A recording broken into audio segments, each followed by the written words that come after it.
Mesdames et messieurs, bonsoir. Bienvenue sur PDCI TV pour suivre l'actualité politique du PDCI RDA. Le président Henri Konan Bédié a reçu ce lundi 17 février 2020 le président Anaki Kobenan pour échanger sur la situation sociopolitique dans notre pays. Le président innocent Anaki Kobenan a conduit une délégation du mouvement des forces d'avenir MFA ce lundi 17 février 2020 à la résidence du président Henri Konan Bédié. La situation sociopolitique était au cœur des échanges. On est d'abord venu, en cette fin d'année, nouvelle année, le voir, nous enquérir de sa santé et lui présenter nos meilleurs vœux pour cette année qui commence. Lui, le président du PDCI RDA et nous, président du MFA, avec notre délégation, il a fallu que nous parlions quand même des choses qui nous préoccupent tous. Et les choses qui nous préoccupent tous, ce sont les choses dont s'occupe le président Bédié à longueur de journée. Nous l'avons d'ailleurs félicité pour ça. Nous lui avons demandé de continuer inlassablement à faire ce travail au quotidien qui consiste à informer la population, à la mobiliser et surtout à leur dire que le plus important est qu'en 2020, on ne revive pas les horreurs que la Côte d'Ivoire a connues en 2010-2011. À la suite du président Anaki Kobenan, le président Henri Konan Bédié a reçu l'ambassadeur Mohamed Salamé. Monsieur Anoublé Emmanuel, chef de famille de la cour royale de Sakassou, accompagné de monsieur Kwame Eugène, a rendu une visite de courtoisie ce lundi 17 février 2020 au président du PDCI RDA, son Excellence monsieur Henri Konan Bédié. 1997-2020, cela fait 23 ans que l'Association des femmes du Moronou Uni existe. Elles ont célébré ces 23 années d'existence du 12 au 15 février 2020 à la place des indépendances de la commune de Mbato. C'était sous le parrainage et la présence effective de Mme Henriette Konan Bédié, présidente de la Fondation Servir.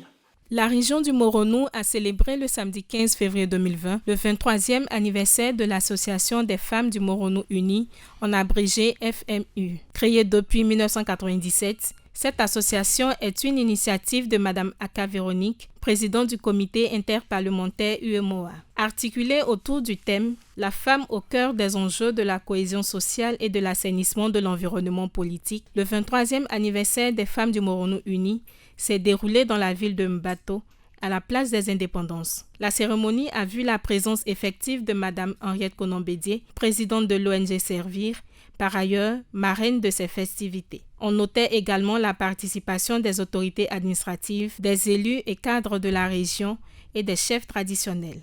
C'est M. Kwa Jacob, premier magistrat de la ville, qui a ouvert la série des allocutions. Il a dit sa joie de recevoir la marraine Henriette Konan Bédié dans sa circonscription. À sa suite, le représentant du président du comité d'organisation, M. Assielou Jean-Fiacre, a souhaité la bienvenue à ses convives. Il a signifié également que depuis le 12 février 2020, Mbato est en fête pour magnifier la femme à Caen. Les différentes allocutions continuent avec l'intervention de la responsable de l'une des femmes venue parler au nom de la présidente des femmes du Moronou Uni. Pour Mme Messou Elisabeth, le dynamisme et la disponibilité de Mme Véronique Aka a fait accroître le nombre des femmes au sein de l'association. Cette association qui œuvre pour le bonheur des femmes de la région. Mme Aka Véronique est une pionnière de l'autonomisation de la femme rurale et urbaine. C'est à juste titre qu'elle a créé cette association du Moronou Uni à la nationale et à l'international dont nous fêtons ces années d'existence aujourd'hui. Nous voudrons dire merci à Mme Aka Véronique, notre mère, d'avoir permis la création de cette association qui œuvre pour le bonheur des femmes du Moronou. À la suite de Mme Messou Elisabeth, prenant la parole, Mme Aka Véronique, députée de Mbato, s'est réjouie de la présence de la marraine. Pour elle, Mme Henriette Konan Bédié est une femme d'une humilité incontestable, une dame au grand cœur. Elle a partagé avec le public quelques témoignages qu'elles ont vécus ensemble. Ce témoignage pour connaître réellement qui est Henriette Bomo, Madame Henri Konan Bédié. C'est ça la grande dame.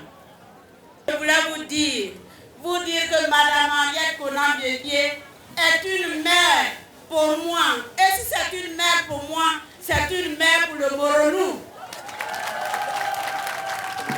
C'est une mère poule. C'est une grande dame. Grande dame, je ne sais pas comment vous expliquer, mais je demande à mes parents, ici présents, de remercier cette grande dame et que Dieu lui-même guide ses pas. Pour clore cette série des allocutions, la marraine, Mme Henriette Konan-Bédié, a trouvé les mots pour s'adresser à ses filleuls. Elle leur a transmis un message apaisant, un message de cohésion, de rassemblement. Pour la marraine, la femme est celle-là même qui veille sur la cohésion de son entourage. Elle a rassuré ses filleuls de sa présence à chaque occasion. Chère population, n'avons-nous pas une femme courageuse, battante, qui rassemble, qui guide ses sœurs, les encadre et qui prône l'entente et la cohésion? Eh bien si, Madame Véronique Aka, épouse Brakanon, est l'incarnation tout établie. Vous toutes ici présentes, soyez ses fidèles disciples et la cohésion sociale et l'assainissement de l'environnement politique établiront à jamais la paix dans le Moronou.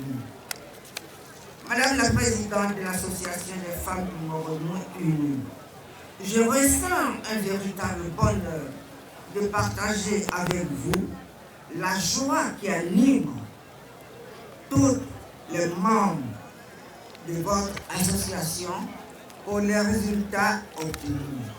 Et je sais que la plus heureuse d'entre nous, toute aujourd'hui, est ma sœur Véronique. L'ambiance était festive et conviviale à Mbato. Nous vous proposons les moments forts de cette grande fête des femmes du Moronou Uni.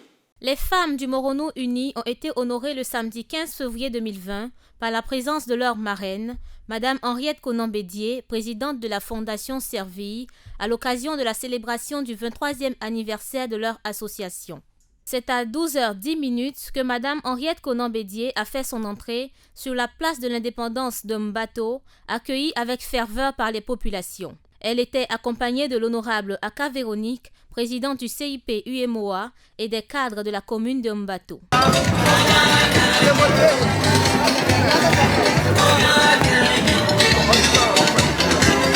Après les civilités d'usage, la libation a été faite pour confier la cérémonie aux mânes avant de chanter en chœur l'hymne national. Un grand défilé de toutes les femmes battantes du Moronou, composé des différentes coopératives de la région, a été offert à l'honneur de Madame la marraine et sa suite. Plusieurs prestations artistiques ont meublé la cérémonie.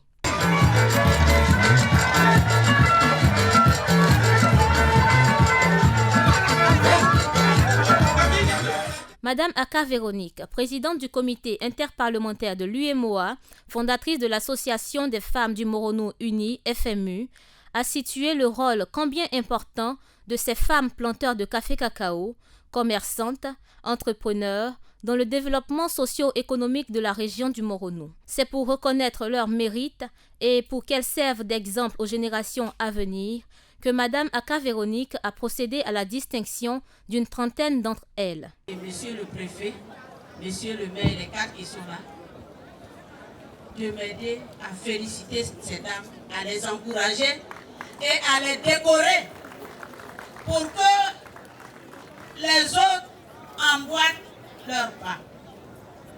On ne peut plus compter sur un homme. On ne veut plus, on ne peut plus, on ne veut plus être derrière un homme. C'est pas possible. On veut être à côté. On ne veut pas être derrière. Pourquoi? Ou bien? Les femmes du Moronou ont voulu montrer à Madame Henriette Konan-Bédié ce qu'elles savent faire pour assurer l'autosuffisance alimentaire de la région du Moronou. En guise de souvenir, elles ont offert à leur marraine le fruit de leur labeur. En retour, Madame Henriette Konan-Bédié, présidente de la Fondation Serville, a fait parler son cœur. Elle a offert des dons d'une valeur de 20 millions de francs à ses filleuls. Elle a en outre félicité et encouragé le trio gagnant du concours Aoulaba organisé la veille de ce grand jour, en leur offrant des dons particuliers. Les responsables politiques locaux de la délégation communale PDCI-RDA Cocody 2 se sont retrouvés le samedi 15 février 2020 autour de leur délégué Ange Dagaré Dasso. C'était lors de la journée du militant organisée par la dite délégation pour former et encadrer les militants. La délégation communale PDCI-RDA Cocody 2 encadre son personnel politique à quelques mois de l'élection présidentielle d'octobre 2020. Elle a initié à cet effet la journée du militant, un cadre d'échange, de formation et d'information à l'endroit des responsables locaux de la JPDCI et de l'UFPDCI. Le samedi 15 février 2020, Ange Dagaré Dasso, délégué communal de Cocody 2, pour cette journée inaugurale, avait à ses côtés l'honorable Ems François, député de la circonscription de Makori, le docteur Nguessan Daniel, tous les deux invités spéciaux de la délégation, Nestor Kouadio le permanent, Philippe Auguste Kouassi, secrétaire général de la section Haute, et Jean-Philippe Goré, en charge de l'identification et des élections. Instaurée par le président Félix Houphouët-Boigny pour entretenir les militants du PDCI-RDA, la journée du militant a été interrompue depuis le coup d'État de 1999. Face aux enjeux des futures échéances électorales et au contexte politique actuel, la délégation communale de Cocody 2 a décidé de la réactiver en vue d'encadrer efficacement ses membres. Ces derniers ont suivi avec un vif intérêt les propos de leur délégué communal pour sa profonde connaissance de l'histoire du PDCI-RDA. Ange Dagaré Dasso, mémoire vivante du parti, a revisité l'histoire du PDCI-RDA qui se confond à celle de la Côte d'Ivoire. Il a apprécié avec les militants présents l'évolution du parti à Cocody qui se retrouve d'une délégation à 6 aujourd'hui. Le PDCI-RDA se porte très bien à Cocody, a-t-il rassuré. Les sujets d'actualité dont le projet de modification de la Constitution et de la convention du parti en juin prochain étaient au menu. C'est en août 1995 que le président Bédié propose la tenue d'une convention au PDCI-RDA pour la désignation de son candidat à l'élection présidentielle. Elle remplace donc le Congrès qui en avait la prérogative, a-t-il précisé. Pourquoi le choix du président Bédié à la convention de juin 2020? Ange Dagaré Dasso en donne les raisons. Mon candidat c'est Bédié. Et je vais vous expliquer pourquoi. Je suis votre délégué. S'il y a aujourd'hui quelqu'un qui plaide le fétiche contre Alassane Ouattara, c'est Henri Konan Bédié. Mais pour tout ce qu'il a connu comme trahison, quand tu regardes sa vie, Dieu va le restaurer comme Nabucodonosor. Il a vu toutes ses erreurs. Et je le dis, au nom de Jésus-Christ, je le dis, comme Nabucodonosor, après le livre de Daniel, vous verrez, Nabucodonosor, Dieu l'a rejeté, mais Dieu l'a racheté. Et si Bédié va être racheté par le Dieu de Jésus-Christ. Et je souhaite que notre délégation puisse faire en sorte que ce soit le président Bédié, que ce soit le candidat du PDCI-RDA le samedi 31 octobre et que nous puissions gagner. Et nous allons le gagner. Pour gagner les élections présidentielles de 2020, il est impératif que les militants du PDCI-RDA soient encadrés et suivis. Jean-Philippe Goré, en charge de l'identification et des élections dans cette délégation, a livré les informations techniques et décliné l'organisation mise en place pour ratisser l'âge à Cocody. Le vrai militant du PDCI-RDA, c'est celui qui détient sa carte de militant et sa carte nationale d'identité, a-t-il ajouté. Je vous exhorte, chers militants, à faire établir vos papiers. Parce que sans papier, vraiment, nous ne pouvons pas avoir la victoire. Et comme nous devions avoir la victoire en 2020, il est impératif que les uns et les autres soient vraiment des sensibilisateurs dans leur environnement pour dire aux uns aux autres de faire vraiment leurs documents électoraux, à savoir la carte nationale d'identité et puis la carte d'électeur. Suivons quelques réactions à la fin de cette première journée du militant au micro de PDCI TV. La rencontre est censée mobiliser la base. Parce qu'aujourd'hui, pour la vision du PDCI, il faut avoir la base d'abord. Donc si la base est déjà consolidée, cela peut nous permettre d'avoir vraiment les électeurs que nous cherchons.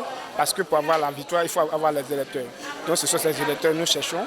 Et aujourd'hui, la rencontre va nous permettre de relier les liens encore, de se souder avec les élites que nous venons de croiser, pour pouvoir encore mobiliser et redynamiser la base pour que, au sortir du 30 octobre 2020, nous ayons la victoire pour le PDCI et nous aurons la victoire.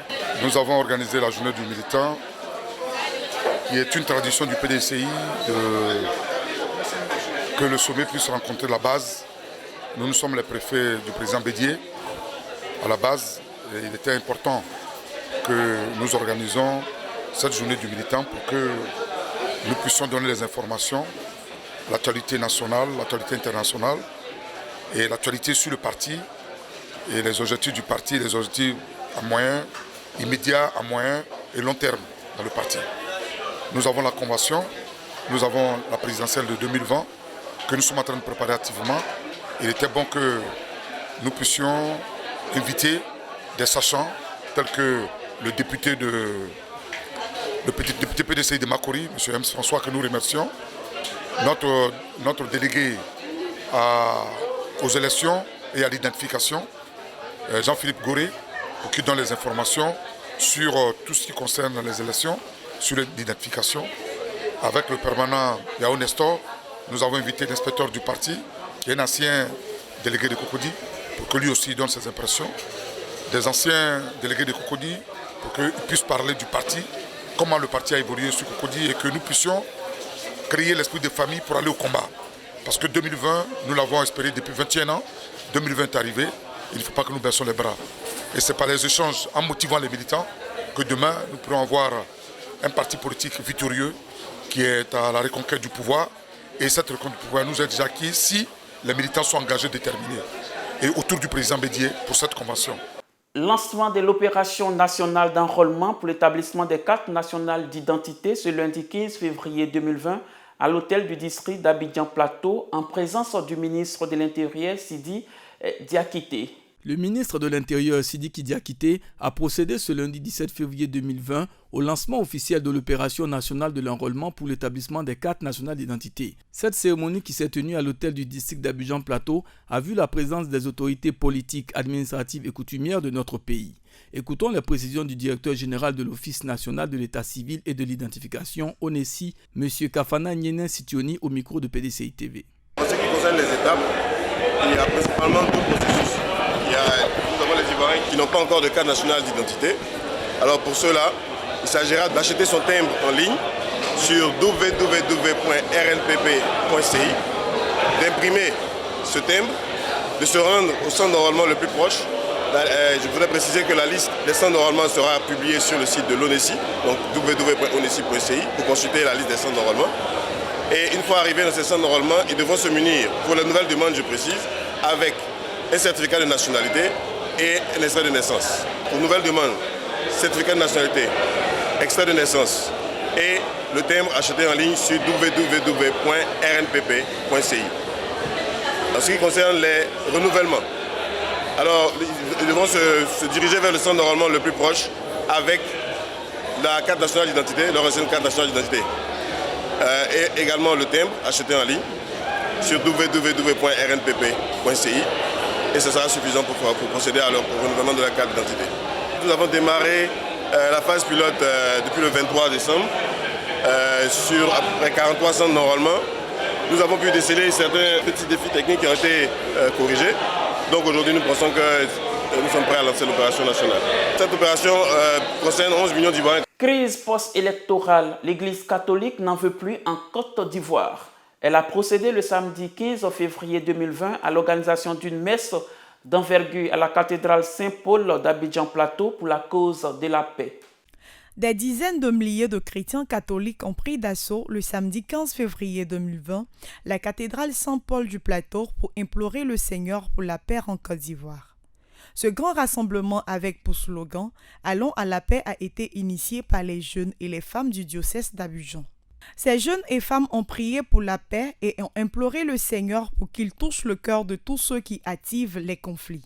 Aux partis et groupements politiques, ils ont demandé la culture de la non-violence afin d'épargner à la Côte d'Ivoire une nouvelle crise. Présent à ce rassemblement, l'archevêque d'Abidjan, le cardinal Jean-Pierre Cautois, a exhorté les fidèles chrétiens à être des artisans de paix. Il a évoqué les douloureux souvenirs de la dernière crise post-électorale que la Côte d'Ivoire a connue. Pour lui, la prière doit être la force qui doit soutenir notre engagement. La prière est la force qui doit soutenir notre engagement. Chers amis jeunes, en décidant de ce temps de prière pour la paix,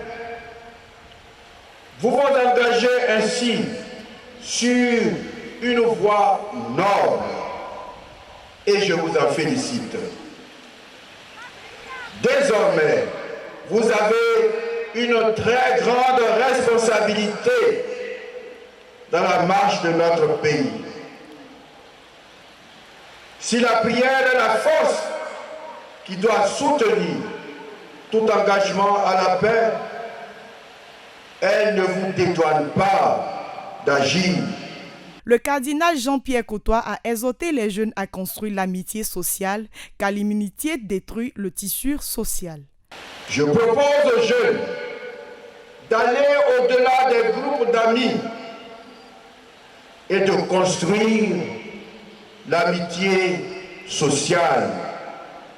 Chercher le bien commun. L'inimitié sociale détruit. Et l'inimitié détruit une famille. L'inimitié détruit un pays. L'inimitié détruit le monde. Et l'inimitié la plus grande, c'est la guerre. Aujourd'hui, nous voyons que le monde est en train d'être détruit par la guerre, parce qu'ils sont incapables de s'asseoir et de se parler. Soyez capables de créer l'amitié sociale. Laissez de côté les différences pour lutter ensemble pour une chose commune. Je vous engage à veiller dans la prière pour nous éviter une autre crise post-électorale, a dit le cardinal aux femmes de la communauté. Chères femmes de la FEC, tout en vous félicitant d'avoir accompagné nos jeunes, vos enfants, je vous engage à veiller dans la prière et par des actions concrètes dont je prie Dieu de vous inspirer pour nous éviter une autre crise post-électorale. Seigneur, fais de nous tous des instruments de ta paix. Plaise à Dieu de récompenser nos efforts de paix en nous rendant inventifs dans la recherche de la paix pour sa plus grande gloire, par Jésus, le Prince de la paix, qui vit et règne pour les siècles sans fin. Amen. Merci de votre fidélité sur PDCI TV, la chaîne officielle du PDCI RDA. À bientôt dans une nouvelle édition.